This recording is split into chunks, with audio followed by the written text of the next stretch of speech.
It's time to talk about June's Journey, a hidden object mystery game with a captivating detective story. When you're playing, you solve a mind-teasing mystery of the roaring 1920s while you dive into June's captivating quest to uncover a scandalous family secret and solve her sister's murder. It's mystery, it's danger, and it's romance, and you never know where the next chapter's gonna take you. If that wasn't fun enough, you get to customize your very own luxurious island estate. Seriously, I cannot stop playing. I am already on the 3rd chapter and I just started recently. Join me back in time in the glamorous 1920s. June needs your help, detective. Download June's Journey for free today on iOS and Android. Do you want to listen to this episode ad-free?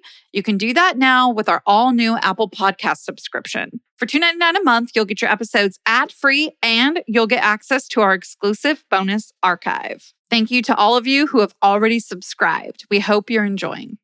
Welcome to the Murder Diaries. I'm Natalie. And I'm Paige. Elvis was the king of rock and roll, but the king of Elvis impersonators was Dana MacKay. Known to some as the original Elvis impersonator, Dana was a well-known personality in Las Vegas in the late 70s and through the 80s. Dana was the image of the king. And even in candid family photos, he looked like he could pass for Elvis. He didn't just look like Elvis, though. He sounded like him.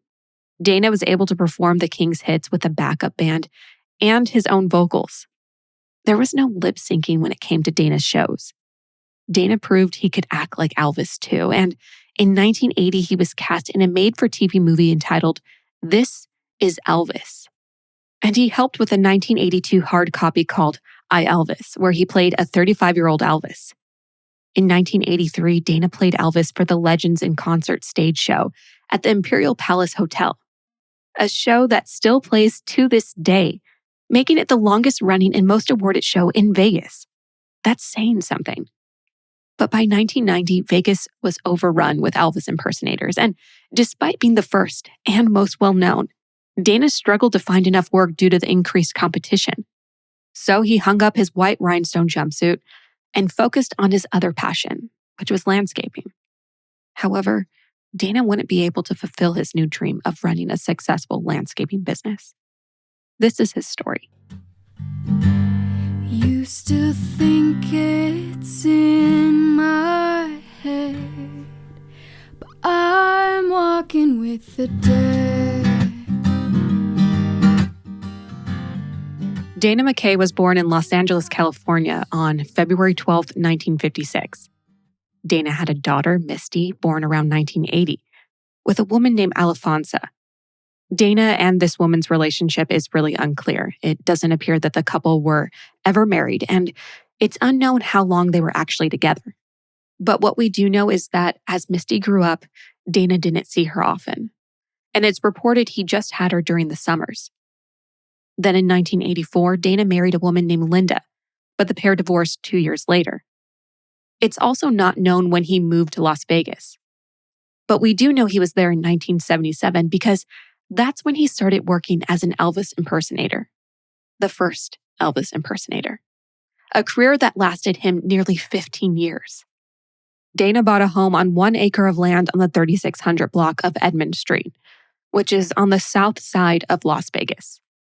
He called the 3,900 square foot property Mini Graceland, which is an obvious nod to his love of all things Elvis.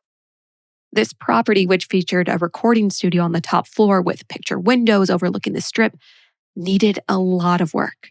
But Dana was good with his hands and he set to work fixing the house up. And at some point, Dana started a relationship with Mary Huffman. Mary, who was born in Oklahoma on May 18, 1944, was a beauty queen who was crowned Miss Nevada in 1989, 9 years after she moved to Las Vegas. Mary was as smart as she was beautiful, earning degrees in fashion and business management from colleges in Missouri and Texas before her move to Nevada. She used her qualifications as the owner and operator of Encore Fashions. Like Dana, Mary had one daughter from a previous relationship. And during her relationship with Dana, Mary moved into Mini Graceland, Dana's 4-bed, 3-bath home located in a private gated resort. Mary eventually became part owner of the property. And while the couple never married, Mary called herself Dana's wife. Dana had multiple girlfriends during his relationship with Mary, However, that's something else that we don't know about this relationship. Did Mary know about them or not? We can't say. After his Elvis impersonator days came to an end, Dana started landscaping, something he was passionate about and something he thought he could make a business out of. He worked mainly with palm trees, having them shipped in from a contact in California and planting them around high-end homes and hotels. Now, this was way before Vegas was covered in palm trees, and we can thank Dana for being key to making them commonplace in the area. Around this same time, Las Vegas and Clark County officials were planning to have palm trees planted along the Strip, and they were taking bids from companies who could complete the work. Dana may not have had the necessary tools to complete a project of this major scale, but he had the knowledge and the skills to make the planning successful. So he needed an investor. This led Dana to approach a friend of his, Tim Stonestreet, who owned a business called Stonestreet Motor Cars, and this guy was able to provide the cash investment that Dana needed. Together, they formed Paradise Plants in December of 1992. And Tim invested what would be $100,000 in today's money in the business. This cash infusion allowed Dana to buy a backhoe, a 40-foot storage trailer, a crane, and so much other equipment. Despite the name of the business, Paradise Plants, it definitely wasn't paradise. The business partnership soon soured, and within 5 months, it had dissolved, and the pair was heading to court. Dana believed that Tim only went into business with him to learn the trade, take his own knowledge, and then basically ghost him and start his own business. And now a word from today's sponsor. We've talked about Factor before, and you guys know I love Factor. My sister actually turned me on to Factor quite a while ago, long before we got the amazing chance to work with them for this episode. With the busy fall season ahead, you might be looking for something like Factor to be able to get some wholesome, convenient meals and something more nutrient dense that you know is sitting there in your fridge waiting for you on those jam-packed days. Factor's America's #1 ready-to-eat meal kit, and it's no question as to why. They offer chef-prepared, dietitian-approved, ready-to-eat meals that get delivered straight to your door. You get to save time and eat well. Fall is coming into full swing, and I know most of us are super busy around this time of year. It's back to school and then the holidays. I love having Factor in my refrigerator to know that on those crazy days, I've got something nutrient dense and that I know I can count on being tasty right there waiting for me. Not only does Factor offer their delicious meals, you can round out your meal and replenish your snack supply from an assortment of over 45 add-ons. You can add on breakfast items or choose from their refreshing beverage options. They have juices, shakes, and smoothies. I love them all. If that hasn't sold you to try Factor with me already, you can rest assured that when you do choose Factor, you're making a sustainable choice. They offset 100% of their delivery emissions, which we love. They also source 100% renewable electricity on their production sites and offices. Join me in the love of Factor by heading over to factormeals.com/diaries50. There you can use code diaries50 to get 50% off your order. That's code diaries50 at factormeals.com/diaries50 to get 50% off. Enjoy! According to the Las Vegas Sun, Dana represented himself, while Tim hired an attorney from Goodman Chestnut. The firm co-owned by the man who would go on to become Las Vegas's mayor. Dana and Tim were butting heads. They were in a disagreement over who got to keep the equipment purchased for the business. We know that Tim paid for it, but Dana had them at his house. And Tim even sent officers to repossess the equipment, but Dana refused to let it go. During the process, Dana found a new business partner, Danny Coker. Listeners may actually recognize Danny's name from his reality TV show, Counting Cars, which aired on the History Channel and followed his business, Count's Custom. Nearly a year later, on Saturday, October 2nd, 1993, a neighbor became concerned after realizing that they hadn't seen Dana or Mary for a couple of days. The neighbor went over to the house and found the door open, so they let themselves in. And that's when they found the couple lying in the entryway, surrounded by blood and bags of groceries. Both Dana and Mary were dead, and it appeared that they had been deceased for at least a day. Autopsies would later show that both had been shot multiple times at close range. The The police were called, and an investigation started right away. Of course, Dana and Mary's families were contacted and told the horrible news. Dana's daughter Misty told the Toronto Sun in 2020 that she will never forget the sound, the wail that her grandmother made when she learned that her son, Dana, Misty's father, had been murdered. She said, "It was this cry that I can't even explain to you. It was so terrible." Anybody who has ever heard a mother mourn her child knows what I'm talking about. Misty was just a teenager at the time. And being a teenager is hard enough without navigating something as big as losing a parent. Not to mention with the added complexity of their life being taken in a murder. Misty told the San Bernardino Sun that the tabloids and newspapers focused on her dad's murder, which in turn made things more difficult for her. She said that while they didn't see each other often and they weren't close, it was still a huge loss for her to process. She said to the paper, quote, "It really hurt because I didn't get a chance to get close to him." Misty's mother said that she would hear Misty crying herself to sleep as she dealt with the enormity of her grief. Grief for the loss of her father and for the dad she never really got to know. Misty would sometimes play Dana's old Elvis records to feel closer to him. The investigators worked to nail down a timeline for the murders. The couple were known to be alive before September 30th, so they knew the murders happened on or after that date. But beyond that, they weren't really sure about anything. The groceries that were found near the bodies contained steak, which had gone bad, but that wasn't useful in narrowing down a time of death. The police also told the media that the house had been broken into before the murders. They believed as early as Thursday, the 30th of September, but no further information was given. Now that the investigation was underway, the police started to search for a motive for the murders. And that's when Dana's family stepped in. They shared that prior to the murders, Dana had received death threats. However, there's no information about who made those threats, at least publicly available. Then on October 7th, detectives told Hard Copy that it was possible that the couple, who were home from getting groceries at the store, walked in on a robbery. But that doesn't make any sense. All of their money and jewelry were still in the house, which suggests it wasn't a robbery gone wrong. Investigators did find one room in the house that was ransacked, but they never publicly shared which one. A detective on the case also suggested that the murder could have been a professional hit, because the only thing the detective found missing was a manila folder that Dana took everywhere with him. I mean, everywhere.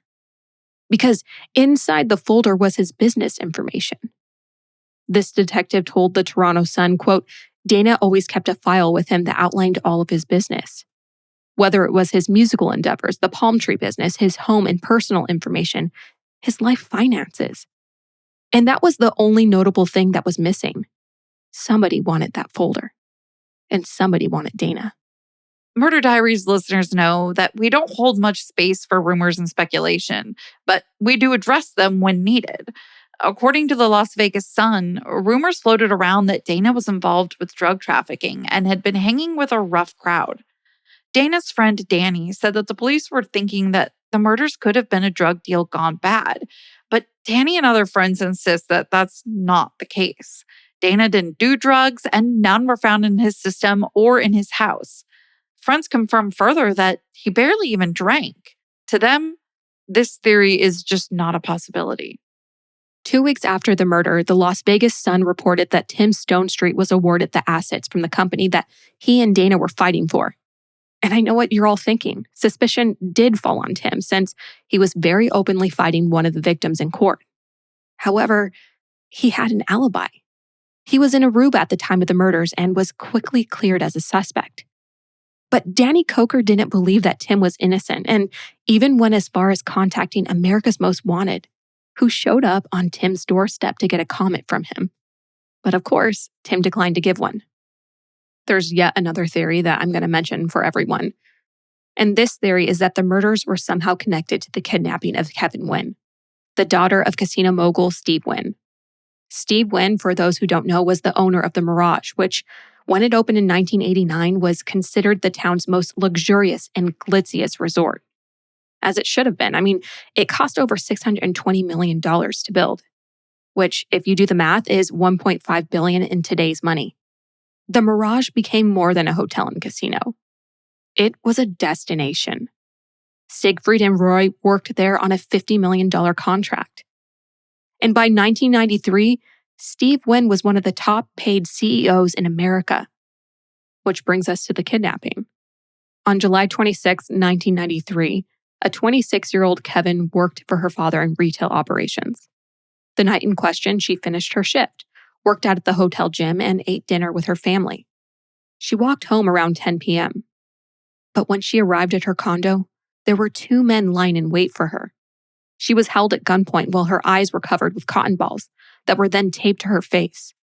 She was then told to strip down to her underwear. She thought she was about to be raped. And she pleaded with the men not to hurt her.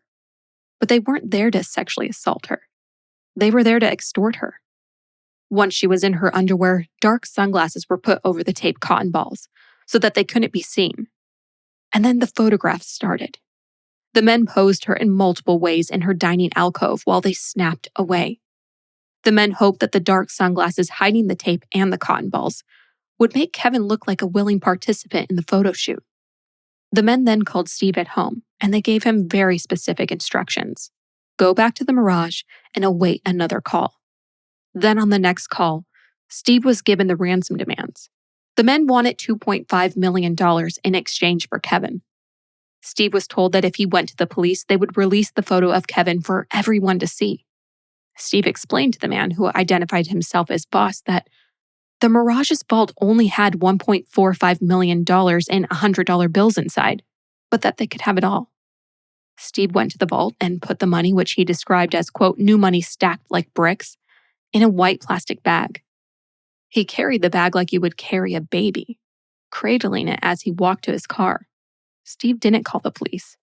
Terrified if he called for help, it would mean his daughter would be harmed. So instead, he called one of the top private security forces on the Strip, which was run by a former special agent in charge of the Las Vegas FBI. The drop-off point for the money was the parking lot of Sunny's Saloon, a block from the Mirage. He left the money as instructed and was given a further instruction. Kevin could be found in a parking lot at the McCarran International Airport. 2 hours after Kevin left the Mirage to head home, her father pulled up in the parking lot to rescue her.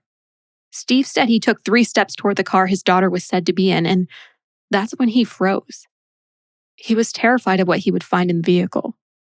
So he called out to Kevin. And that's when she replied from the back seat, "Dad, is that really you?" Kevin was shaken up, but otherwise unharmed from the ordeal. During the investigation, the FBI checked the call records from payphones near Sunny's Saloon and Kevin's condo, and they found the same number had been called by 2 of the phones on the night of the kidnapping. The number belonged to a Sacramento-based cell phone owned by Ray Cuddy. The FBI then checked the license plates of every car that had been at the airport that night, and wouldn't you know it, one of the plates was registered to Cuddy. A week later, Cuddy was arrested at a luxury car dealership in Newport Beach, California. He was paying $70,000 on a $183,000 Ferrari. That's some serious cash. But while Cuddy was the ringleader, he didn't act alone.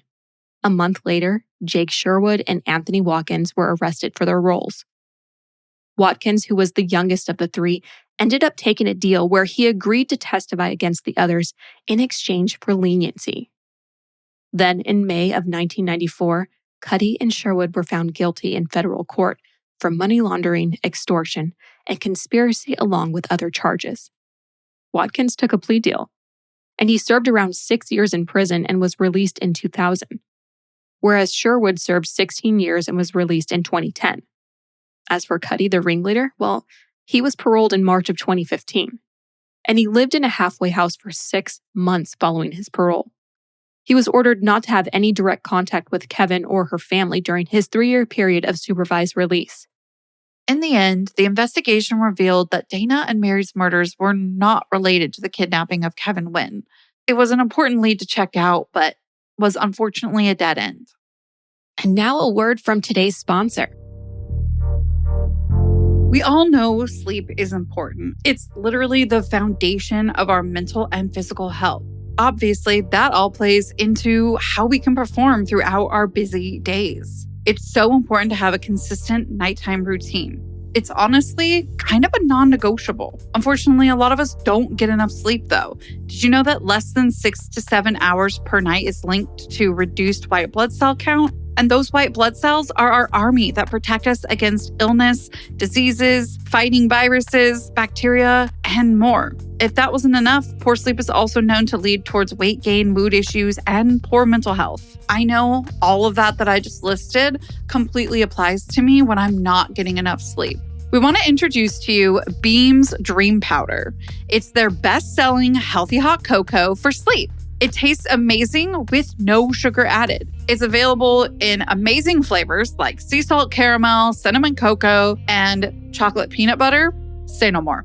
Might sound cliche, but I have to say it. Better sleep has never tasted better. Beam's Dream Powder is a powerful, all-natural blend of reishi, magnesium, L-theanine, melatonin, and nano CBD to help you fall asleep, stay asleep, and wake up refreshed. The magical trifecta. Some of you may know this about me. I love numbers, so here's the numbers. A recent clinical study revealed that Dream helped 93% of users wake up feeling more refreshed, and again, 93% reported that Dream helped them get a more restful night's sleep. All you have to do to enjoy Beam is mix it into hot water or your favorite milk, stir or froth, and enjoy before bedtime. I like to enjoy Beam, especially on weeknights when I know I got to get up and go to work in the morning. I know there's going to be a lot on my mind of what I want to try and get done the next day. It's just sometimes hard for me to turn my mind off. So Beam's Dream definitely helps me do that. So I like to enjoy it a little bit before I brush my teeth and head to bed. Try Beam with me today and find out what not just me, but Forbes and New York Times are all talking about. Head over to shopbeam.com/diaries and use code diaries at checkout to get 40% off. This is a limited time only for our listeners. So head over to shopbeam.com/diaries and use code diaries for 40% off. The case eventually grew cold. There just wasn't enough manpower to dedicate to the case. In 1994, the 1,300 Las Vegas Metropolitan Police serviced 779,000 residents and 27 million tourists every single year. In 1994 alone, 9,421 violent crimes were reported, and only 20% ended in an arrest and prosecution. That means 80% were unsolved. The LVPD had the lowest clearance rate in the country for cities with more than 250,000 residents, according to crime experts. But those numbers aren't surprising when you consider the large number of tourists in town, drinking, gambling, and spending money 24/7. In 2008, Misty, who was an adult by that time, decided to do an online search of her father's name. The results were disappointing. They showed an article that said that Dana's murder occurred during a burglary gone wrong. But Misty knew in her heart that wasn't the case. So she called the police department, and she asked for her father's case to be looked at again with fresh eyes, all in the hopes that the killer would be found. Detective George Sherwood, who has no relation to Jake Sherwood from Kevin Wynn's kidnapping, by the way, told the Las Vegas Sun that he conducted a dozen interviews, traveled out of state several times, and visited a few jails to speak with persons of interest, including a person serving a life sentence for a murder for hire. He wanted to send evidence for DNA testing, something that, as we all know, was in its infancy in the early 90s. Detective Sherwood told local media that there was a strong indication that this was a murder for hire plot, and that someone was in the home waiting for them. And if you're wondering where Tim Stone Street is with this new investigation, detectives tried questioning him, but he declined to speak with them. In fact, he had his attorney tell the local news that the police should be focusing on the drug angle rather than on his client, who had already been cleared. And if you were to ask Dana's loved ones who they feel was responsible for this murder, Misty and Danny Coker both feel that they know who murdered Dana and Mary, and they think he's getting away with it because of his connections. In fact, Danny even said, quote, "I have no doubt in my mind, beyond a shadow of a doubt, I'm positive who had this done." And this is where the story ends. The case appears in the media sporadically, usually due to an interview with Misty, who's still pushing for a resolution in the case. But as cases grow older and colder, with no new information found, the story abruptly ends without warning. This episode is shorter than usual due to the lack of information available about this open investigation. And that happens as police hold back information to protect the investigation. Dana and Mary's murder remains unsolved to this day. Cold case detectives believe the case can be solved with more input from the public. Anyone with information is urged to call the LVMPD Homicide Section at 702-828-3521. That's 702-828-3521. Now here's your call to action. Share this story on your social media accounts. Tell people you know about it. Not just for Dana and Mary, but for their loved ones as well. Make sure you follow us on all of our socials at the Murder Diaries Pod. And until then, Stay safe. bye. Seeking the truth never gets old. Introducing June's Journey, the free-to-play mobile game that will immerse you in a thrilling murder mystery. Join June Parker as she uncovers hidden objects and clues to solve her sister's death in a beautifully illustrated world set in the Roaring '20s. With new chapters added every week, the excitement never ends. Download June's Journey now on your Android or iOS device or play on PC through Facebook Games.